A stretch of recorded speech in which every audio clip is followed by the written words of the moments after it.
Hey, big bro. Hey, what's up? Hey. Great to be home, man. Yes, me and the guys had such a great time in Fort Lauderdale. I mean, we barely slept the entire week. Sounds like you had some fun, bro. But how do you plan to pay for it? Just put it on my credit card. It's easy. With my credit card, I got my airline tickets, reserved a hotel room, got a rental car.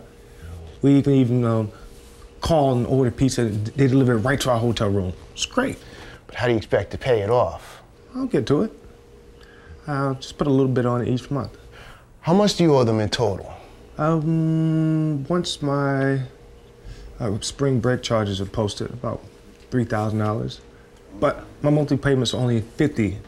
That's nothing. I can cover that. $3,000? That's not so bad. My friend Eric owes $8,000. Dave, that's a huge credit card bill. That doesn't sound good. You only have that work-study job at the library. I don't see how you'll ever repay it. I'm certainly not in a position to help you. All the extra money I have is going towards your college expenses. Let me ask you something. What kind of interest rate are you charged for the unpaid balance? I'm paying 16%. Is there a fee for the card? I pay $60 per year, but it's an airline card, which means I get 1 mile for each dollar I charge. Hey, if I charge enough, I get a free flight. But Dave, it's not free. You have to be careful putting those charges on your credit card because the interest rate really adds up, especially if all you're making is the minimum monthly payment. Just paying off the minimum due each month will only end up doubling what you owe. Let me show you. If your credit card has a 16% interest rate and you keep making that $50 a month payment and don't ever use it again, it'll take you 10 years to pay off the balance. And your interest rate charges will have amounted to, give me a second, $3,075. Yep. That's more than the amount you charged in the first place. And all for some fun and entertainment on a beach that'll be long forgotten by the time you finally pay the bill. Well, just the other day, I got one card offering me 0% interest if I just move my balance from one card to the other. So I'm thinking of transferring that $3,000 and getting rid of the interest costs altogether. Dave, you need to be careful about these balance transfer promotions. Many charge a fee of up to 3% of the balance to make your transfer. So if you're transferring $3,000, that'll probably cost $90 up front plus. That 0% interest rate won't last forever. In fact, many card companies give you maybe a 2 or 3 month introductory period. Then it might revert to its normal rate, which might even be higher than the rate that you have now on this card. You really need to read the fine print on things like that. Well, I guess I better check that out before I make that move, huh? As long as we're talking about this, let me ask you, are you making your monthly payments on time? Because let me tell you, those credit card companies are just waiting for you to be late with a payment. Then they really nail you.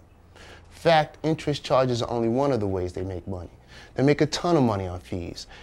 Fees for cash advances, fees for transferring balances, fees for late payments, and fees for exceeding your credit limit.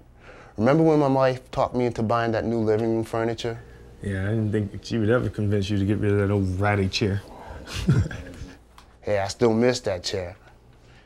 Anyway, I used the credit card with a $5,000 borrowing limit, and when they added the tax and delivery charges, it ended up being about $5,025. No big deal, you're saying, right? Wrong. Since I was over my credit limit, the credit card company hit me with a $40 fee. And I'll tell you another dumb move I made.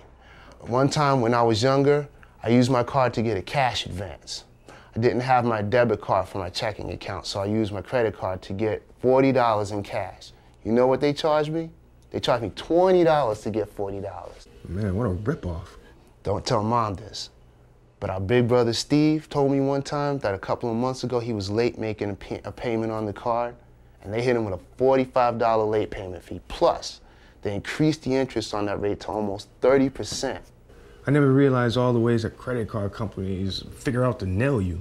And one other thing you need to consider is that when our older brother Steve was late on his payment, it got reported to the credit reporting agencies. Then some of his other credit cards noticed that late payment, and they upped their interest rates too, even though he had always made his payments on time to them. Can they really do that? I mean, is that even legal? He said he called the customer service to complain, and it turns out that the law allows them to do that.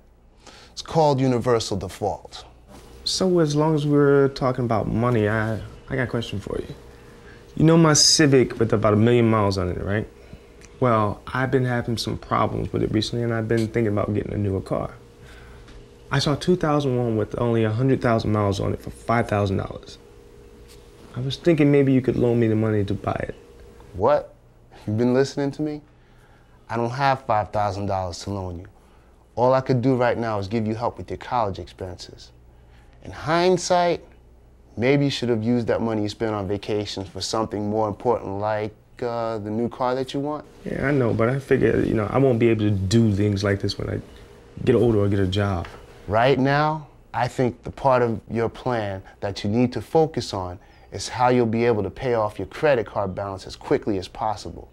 You might need to see if you can pick up another job, and you need to make sure that you don't put any more charges on that card.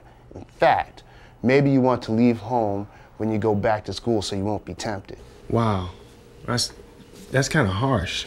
It may sound harsh, but it's real. When you get that credit card paid for, I'll go with you to the bank and we'll see about a car loan. You think I qualify for a loan? Well, I think you might qualify for a loan if I co-sign for you.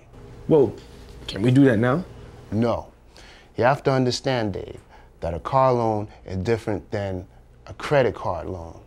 It's considered a secured loan. That means if you don't make the payments, the bank can come and repossess your car. Home loan is like that too. You miss too many mortgage payments, and the bank can foreclose on your home. You lose everything, your down payment and anything you've paid into the loan.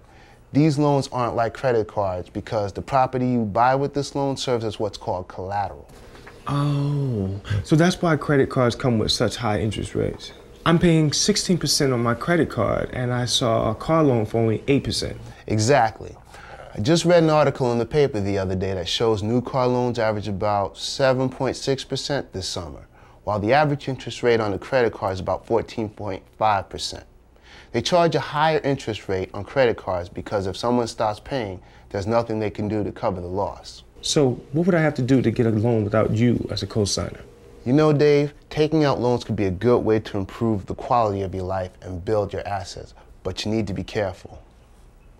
I know you need a car to get back and forth to classes and to your job, and a loan will help you pay it off over a period of time. But if you get a loan, you need to make sure that you'll have enough money coming in to cover the monthly payment. Otherwise, that debt will become a burden that can ruin your finances and crush your dreams, and I don't want that for you, little brother. Right now, I really would rather that you focus on your education than increasing the number of hours you're working. Is there a way that you can make your car run a little bit longer?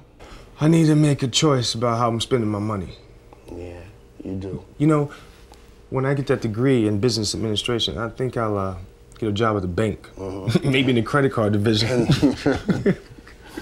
Good, man. I hope you do, because then I could come to you for a $5,000 loan. We'll talk about it. Oh, it's we'll like talk. that now. Have your people not call my people. Okay, all right, I'll remember that. Thanks, man. No problem.